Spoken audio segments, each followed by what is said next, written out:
So you got to remember, when stuff started merging and separation came with the Crip and the Blood theory, we were all Watts at one point in time. So we merged all of the projects. It was like the Jordan Downs, you had pig meats come over to our hood and party with our big homies from the first generation, spend a night. You know, they went with some of our homegirls.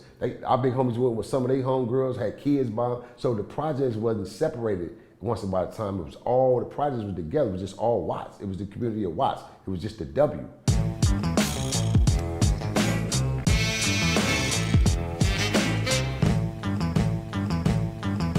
So you can roam project to project. Like, your moms might have lived in the PJs, but you stayed in the Nickerson.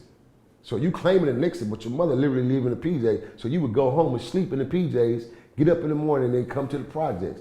We had homies that lived in the Nickerson, that was from the hood, claim our hood, but lived in the PJs. You feel what I'm saying? But they literally grew up in the Nickerson, but they literally lived in the PJs. And this was more common with the generation right before you. Your generation didn't really bounce around the different projects. It started switching up. We got more, the rules got more harsh, you know what I mean? The structure got more harsh and it became different. It's either you here or nigga you ain't. It wasn't no crossing over. But now if you was already a part of this and you lived there, those were the only ones that really got it passed because they was really still claiming the hood, but they lived in another hood. Going back and revamping for TV Land to give y'all the story, look, like I said, I came outside my back door one day at 75, and it was in the evening time, the afternoon, and it was the summer. I seen two lines of cats, and these was all my big homies, like Bonnie. I was like, that's Joe the Barker boys, Joe Barker's Goo Goo, Bonnie and the Goo Goo, Joe Valentine, you know, the real ones. I seen my homies on the gym field, and I seen this nigga run down this line. I seen him like make him go down this line, but what I seen was not what I thought. I thought in my mind, because it was me, another one of my homies, Horsehead Rock, who lived on the other end from me. I had just went up to met up with him, and that's how we seen it. Then my homie Reggie, it was by his house, and Reggie stayed right on the corner house, so we went and sit on his porch. So now it's me, Rock, and Reggie. We all grew up together as kids, so we stayed in the same perimeters. So it was me, Rock, and Reggie sitting there watching on his back porch. And I literally watched this nigga get socked up, socked out, beat down, and knocked out. And I thought it was initiation. I thought they was initiating him. And I thought it was Bonnie Hunter Fraud. But it wasn't Bonnie Hunter Fraud. It was this nigga named Leroy Stoneham from PJ's, Imperial Courts. And at that time, this when the crossover was in effect. It was either nigga you here or you ain't. He lived in the PJs.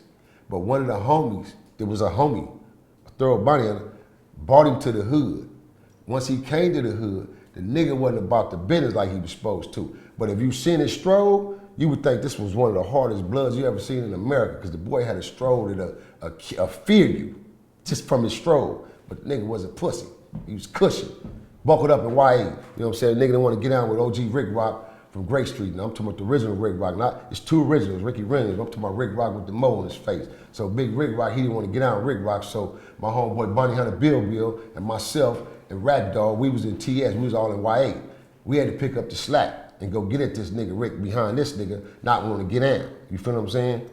But that's the moral of the story. I had told that story on my platform, and I had made a terrible mistake by using the wrong name. You feel me? Nevertheless, not trying to do it intentionally, not trying to assassinate my big homie name and none of that, because I'm not here on these platforms to assassinate characters or assassinate niggas' names, man, especially not no real one. If I know you're a real one, and whether I grew up before you, grew up under you, or you grew up behind me, I give cats their props, bro. If you're a real one, no matter what side of the team or what side of the fence you're on, real is real, and I respect that. So you always thought it was Frog ever since '75? Was there a similarity in how they looked?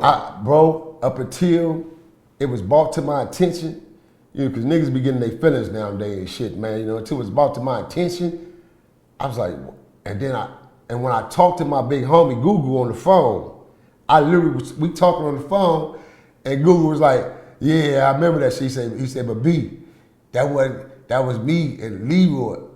I said, oh, fuck, you fucking right it was.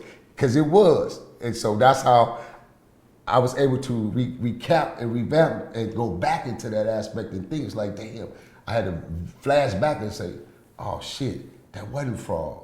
That was that nigga Leroy. See, What made me mistaken the Frog primarily based, I guess, is because they kind of had the similarity strolls, you know what I mean? But I shouldn't have made that, I should have been able to decipher, but again, I didn't know the difference of Frog and Leroy during that time because I was just growing in the hood a couple of years, you know what I'm saying? Frog had already been from my hood at 65 before me. You know, he got 5-6 years ahead of me in the hood, you know, as a young man, you know what I mean? So that's my big homie, first generation. Take nothing from that, you know what I mean? I give him that. But yeah, it was just a pure mistake on my behalf, but he thought it was on some vengeance type shit, or I was holding a grudge or some shit that I had no knowledge of or awareness of. Yeah, you feel completely unintended mistake. That's all it was. Completely, just completely. So how old was you around that time when this was going on? Was this one of your first incidences of seeing like someone getting beat down? That was my very first. And when I seen that,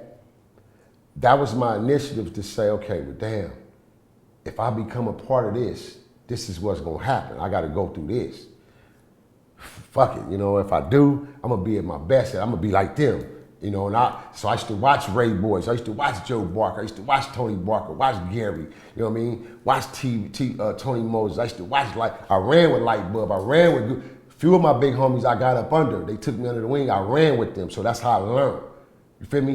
When I got my first jackhammer, nigga, my very first jackhammer I got at 17, it was a wrap for me. I went buck shit wild. The first individual I went to was my big homie Google. He was the first individual I went to. I went to him for advice and for pointers, you feel me? And it was a done deal. I became who I became. Thanks for watching StreetTV.net. If you're not subscribed, please hit that button below and click the bell to receive alerts and notifications.